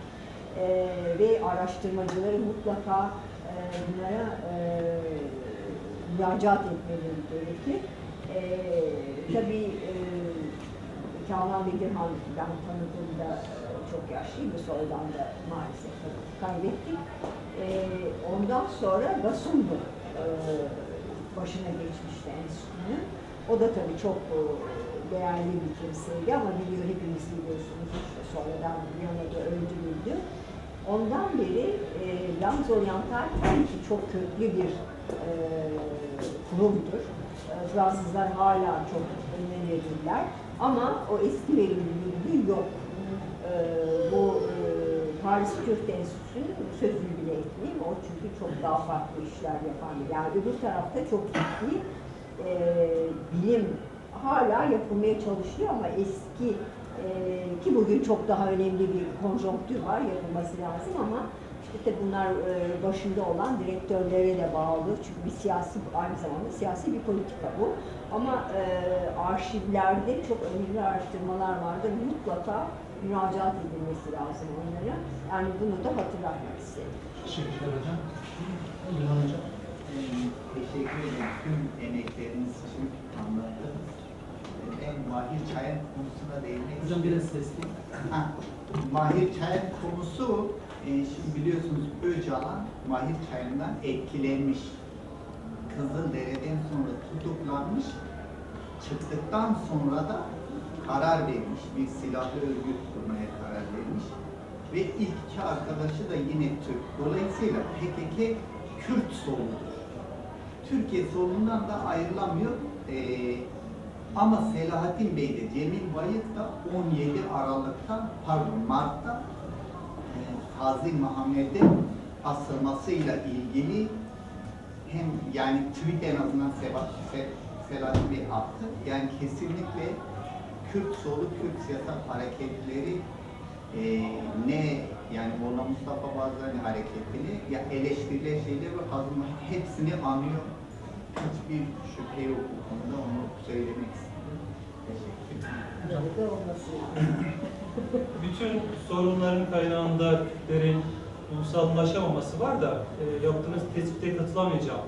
Sivil toplum kuruluşları bir ihtiyaçtan ortaya çıkar.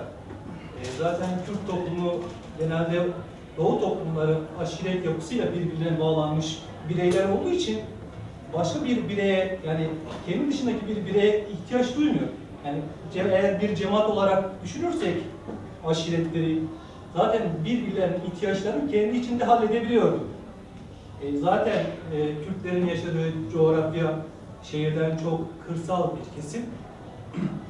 Şehirleşmeyle beraber sivil toplum kuruluşları oluşmaya başlamış ve bireysel haklar ön plana çıkınca benim hakkımı kim savunacak? Sen benim hakkımı savun, ben de senin hakkını savunacağım. Ön bir dayanışmayla ortaya çıktı. Yani bana sorarsanız ulusallaşamamanın nedenlerinden birisi de Kürtlerin aşiret yapısından kaynaklanıyor. Çünkü benim aşiretim bana yeter, sana çok da ihtiyacım yok. Şehirleştikçe, modernleştikçe zaten görüyoruz Kürtlerde dernekleşmeye, vakıflaşmaya, enstitüleşmeye başladılar. Bu giderek de artacak diye düşünüyorum. Buna ulusal ya da milli, yerel ilaç nasıl enjekte ederiz? Zaten yapmaya çalıştığınız ya da yapmak istediğimiz de bu. Bu konuda söyleyeceğim, bir de siz konuşurken dikkatimi çekti. Doktor Felix'ten bir bahsetmiştiniz. Kendisini Alman'a gösteren Türk tarihçi. yani büyük bir kayıp hakkı. Türkler bile kendilerinin ikna edici olduğunu düşünmezken kendilerine Alman, Fransız daha köklü, en azından Rönesans'ını bitirmiş milletlerden göstermeye çalışırken Türklerin bunu anlamaması gerçekten ilginç. Bu örneğin sık sık dile getirilmesine fayda var. Yani onlar bile ikna edici olmadıklarının farkındalar. Nasıl hala bizi ikna edebiliyorlar ortak yaşama, kardeşliğe vesaire vesaire. Ben şaşırdım yani o örneğiniz gerçekten harikaydı. Benim bu konuşmalarından anladığım tek çarpıcı şey oydu. Yani anladım derken Ben tabii sorusunu yani hangi konuda ayrıştığımızı anlamadım doğrusu. arkadaş niye sivil toplum kuruluşları yok? Ben orada da anlattım. Şöyle bir şey. Bu yeni toplumlar, Asya, Afrika, Orta Doğu toplumları henüz kullar ordusu biçiminde, aşiretler, kapalı ekonomiler biçiminde olduğu için bu toplumlarda birey yoktur. Bu toplumlarda özgür, sorumlu yurttaş da yoktur. Bu toplumlardaki insanlar benim yerime hanım, hakanım, sultanım düşünür. Benim yerime ağam düşünür. Benim yerime aşiret reisim düşünür. Benim yerime şeyhim düşünür. Benim yerime başbakanım düşünür. Benim düşünmeme gerek yok. Benim yerime başkanım düşünür. Benim düşünmeme gerek yok. Ama demokratik bir topluma varmak için mutlaka birey olmak zorundayız. Benim yerime ancak ben düşünmeliyim, ben karar verebilmeliyim. Bu noktaya vardığımız andan itibaren birey oluyoruz. Sorumlu yurttaş oluyoruz, özgür yurttaş oluyoruz.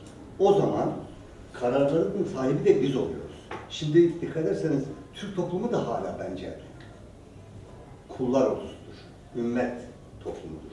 Çünkü onların yerine Tayyip Erdoğan düşünüyor. Kürtlerin adına da birileri düşündü. Yani henüz birey olmak bir süreç gerektiriyor. Bizim birey olmamız lazım. Özgür birey olmamız lazım. Aklımızda ve vicdanımızda kararları veren bireyler olmamız lazım. Eleştiren, soru soran, sorgulayan bireyler olmamız lazım. Birçok insan, aydın bile bugün soru sormaktan çekiniyor. Var içinde sorusu, eleştirisi de var ama bu soruyu soramıyor veya bu eleştiriyi yapamıyor. Ben bu eleştiriyi yaparsam acaba nelerle karşılaşırımın endişesini taşıyor. Hem Kürtler açısından endişesini taşıyor, hem devlet açısından endişesini taşıyor. Bunun için birey olmak, birey kültürüne sahip olmak çok önemli, çok önemli. Bunun çalışması özel olarak yapılması lazım. Hocam buyurun. Bir yolu da eğitim. Peki İbrahim Eğitim, şeyden önce eğitim. teşekkür ederim. Benim de sorum şu, şimdi uzun bir dönemdir biliyorum siz kültürel ve sanatsal çalışmalar içindesiniz. Çok büyük bir enerjiyle hala devam ediyorsunuz. Bu enerjiyi nereden alıyorsunuz? Özellikle İsmail Beşikçi Vakfı'nın kuruluşundan. Şimdi tabii, şimdi aslında beni bu işe motive eden unsur şöyle. Şimdi ben bakıyorum 1983'te Paris'te Kürt Enstitüsü kuruluyor, devlet nota çekiyor Fransa hükümetine. Ya niye yapıyor diye düşünüyorum kendi kendime. Bunu kendime soruyorum önce. 1957'de Mısır'da 2 tane Kürt, Iraklı Kürt, Mısır'da bir radyo kurar. Bu radyoya Türk hükümeti, o dönemin hükümeti 1950 yılında Mısır hükümetine nota çekiyor. Diyor ki derhal o radyoyu kapatın. Oradan cevap gelir. Neden? Sizin vatandaşınız değil bu iki kişi Irak Kürdü. Siz niye rahatsız oluyorsunuz? Düşün, Mısır'da kurulan yani Mısır'da yayın yapan bir radyoda 45 dakika yayın yapacak, bir Kürtçe yayın yapacak bir program var. Bu programa tahammül etmiyor Türk resmi ideolojisi. Ve nota çekiyor, derhal o yayını susturun diyor. Paris'teki enstitüye susturun diyor. Amerika'da bir kütüphane kuruluyor, bunu derhal kapatın diyor Amerikan hükümetine. Bir diğer bir nokta benim aklımda böyle belleğimde iz bırakmış. Atatürk Türk iş adamlarına bir sohbette, bir konferansta şöyle diyor. Biz diyor, Balkanları niçin kaybettik biliyor musunuz diyor. Balkan halkları önce dillerini öğrendiler. Sonra kültürlerini öğrendiler. Sonra sanat ve edebiyatlarını öğrendiler. Sonra milli bir bilinç gelişti ve daha sonra ayaklandılar ve bize koptular. Bunu tersine düşünmek gerektiğini düşündüm. O zaman biz tersini yapmamız lazım. Dilimize, kültürümüze, sanatımıza, edebiyatımıza sahip çıkmamız lazım. Yani bunun başka yolu yok. Şimdi sen buradan Paris'e, New York'a, Washington'a, Mısır'a, Kahire'ye, oradaki hükümetlere müdahale ediyorsun. Ve bir yandan da iş adamları böyle bir konuşma yapıyorsun. Bu çok önemli bir şey değil mi? Bir de ben geleneğinden gelenim. Türkiye o gençlik yıllarında ben Kava davasından yargılandım. Kava biliyorsunuz Mao Zedong'u önemseyen bir siyasi hareketti o zaman. Mao'nun bir sözü var Kızıl Kitap'ta, hiç unutmuyorum. Hocam da herhalde eski Mao. Elimden gelmiyor. Teşekkür ederim. Evet. Mao diyor ki, ulusal kurtuluş için, ama çok önemlidir, ulusal kurtuluş için bir ulusun iki orduya ihtiyacı var. Bir, silahlı halk ordusuna, diğeri de sanat ve kültür ordusuna ihtiyacı var. Eğer sizin silahlı halk ordunuz var, sanat kültür ordunuz yoksa siz kurtulamazsınız. Ulusal kurtuluşa varamazsınız. İşte Kürt siyasi hareketlerinin aklında bu yok. Bir tek orduları var. Diplomasi bile yok. Diplomasi bile çok zayıf. Değil mi? Yani silahlı ordusu var. Herkesin orduları çok, silahlı orduları çok. Ama bu kâr etmez ki. Sizin eğer sanat kültürü ordunuz yoksa, sizin diplomasiniz yoksa, siz hiçbir zaman ulusal kurtuluşa varamazsınız. Bunun da bende çok etkisi oldu. Daha sonraki yıllarda Ahmet Hali'nin şuuru kalemle her cembe diyor ya, kalem ve kılıç birlikte olmalı. Bu olmadan asla hükümdar olamazsınız diyor. Hükümran olamazsınız. Yani o basit şeyi var ya, haykırışı Ahmet Hali'nin. Orada o belirtiyor. Ben bir de şurada Darwin'in bir sözünü hatırlatmak istiyorum. Önemli, gerçekten çok güzel bir söz.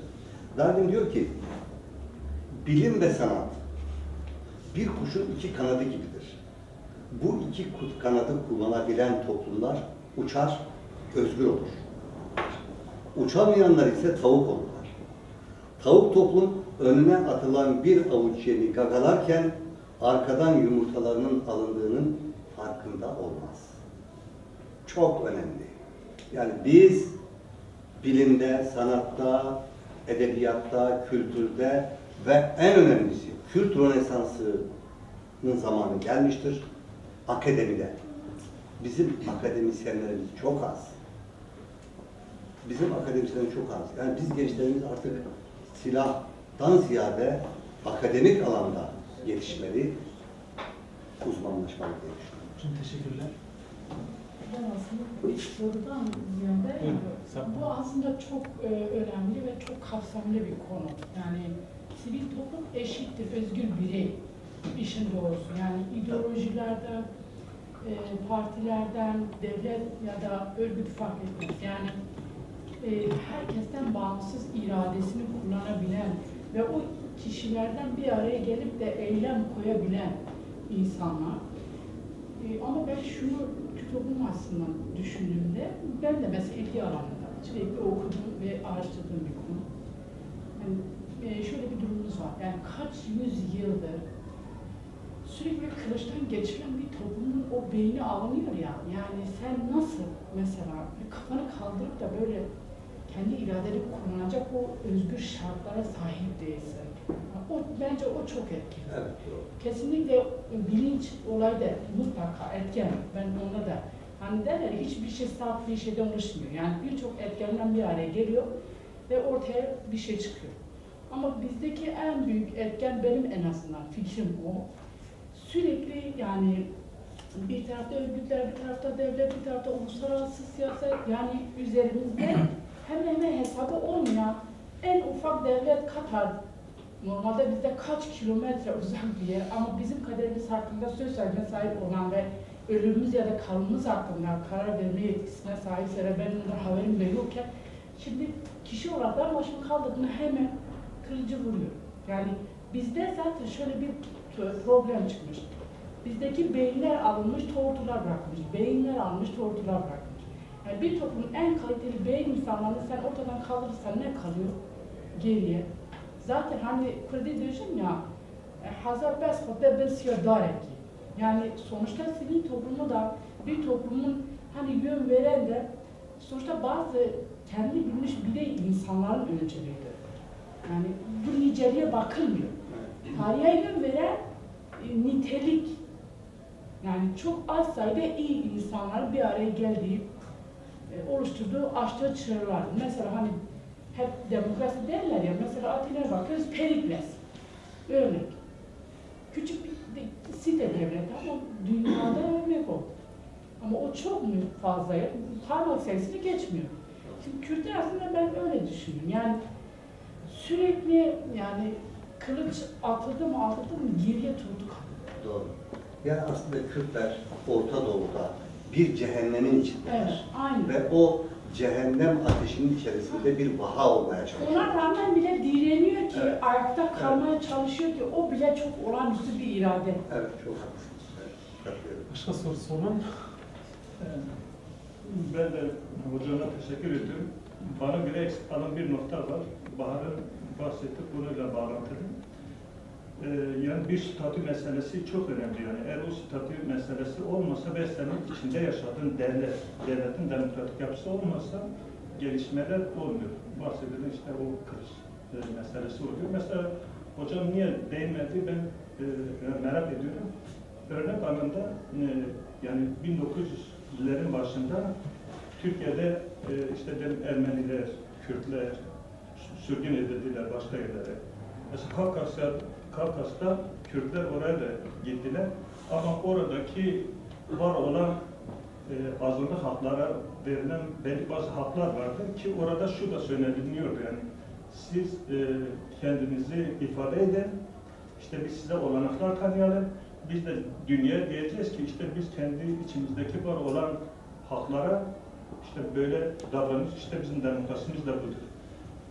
Yani 4 parçada tamamıyla siz de bahsettiniz. Yani o ulusal hafızayı yok etmeye yönelik bir gerçekten derinlikli bir şey var, proje var.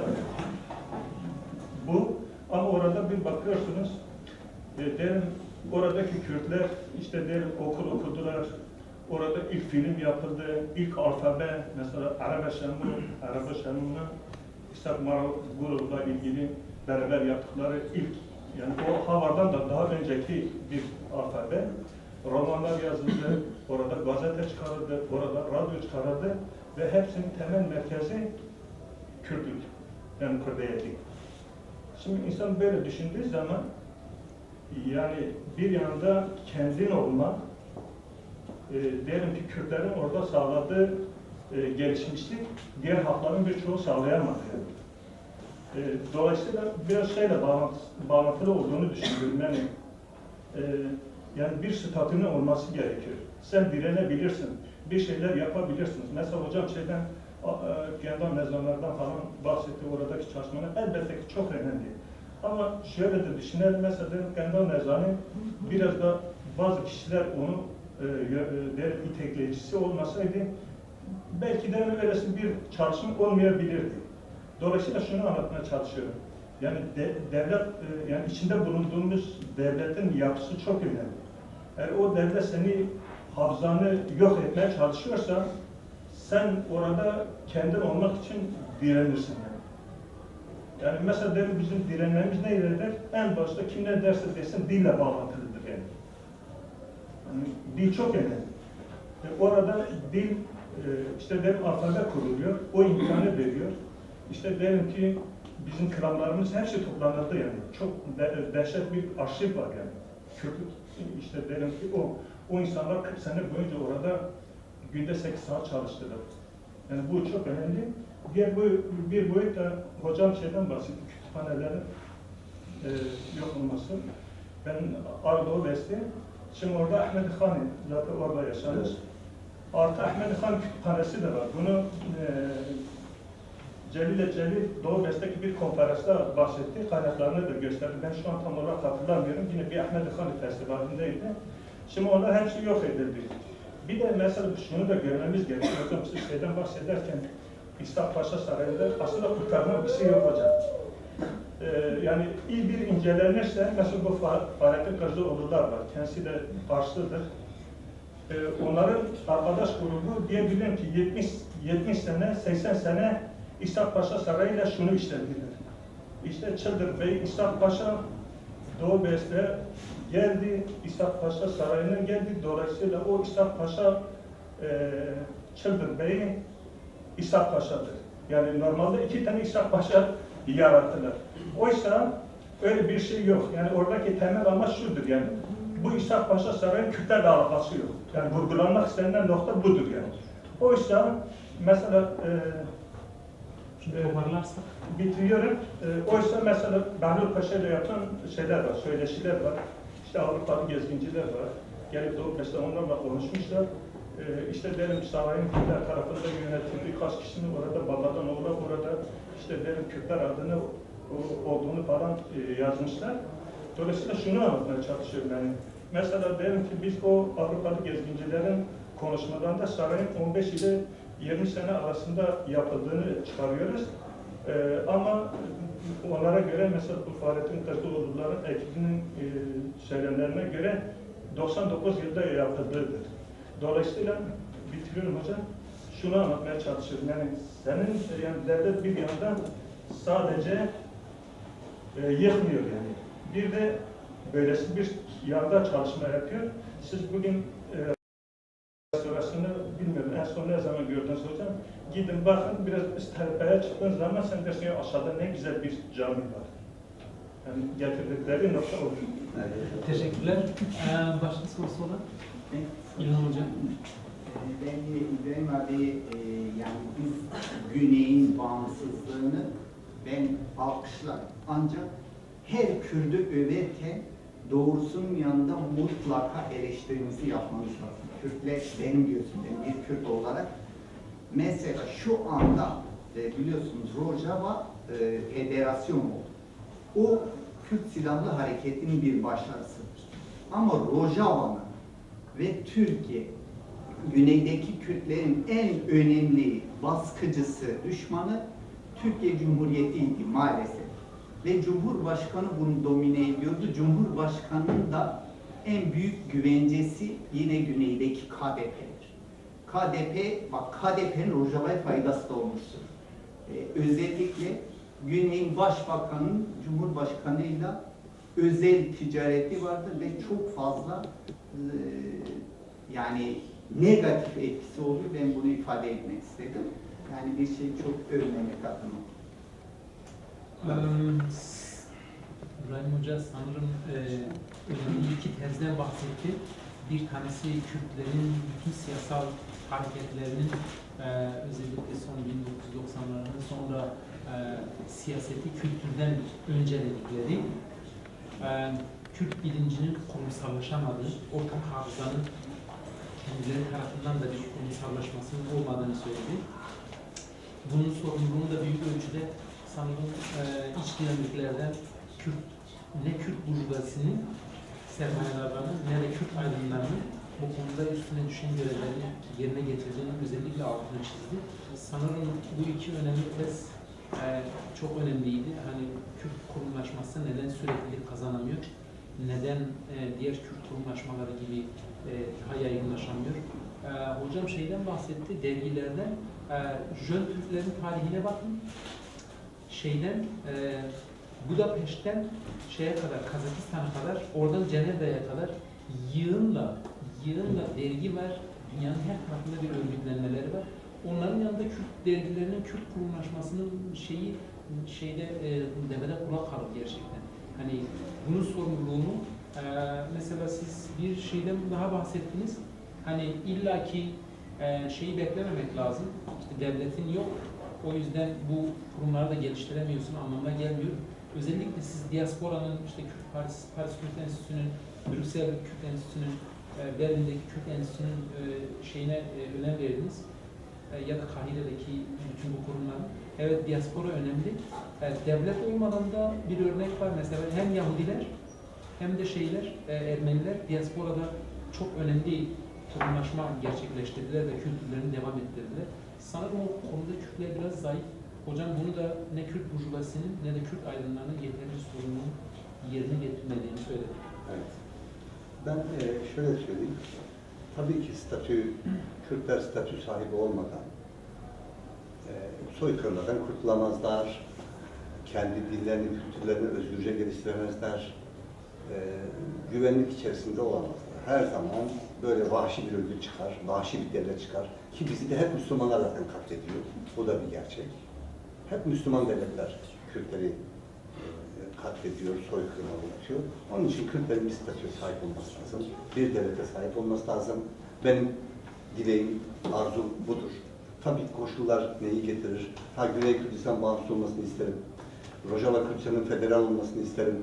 Burada koşullarımız gücümüz, kuvvetimiz yeterse inşallah bağımsız olur ama olmazsa federasyon, o da olmazsa özelliğe de eyvallah derim. Ona da bir sözüm yok. Tabii ki şuna dikkat etmemiz lazım yalnız.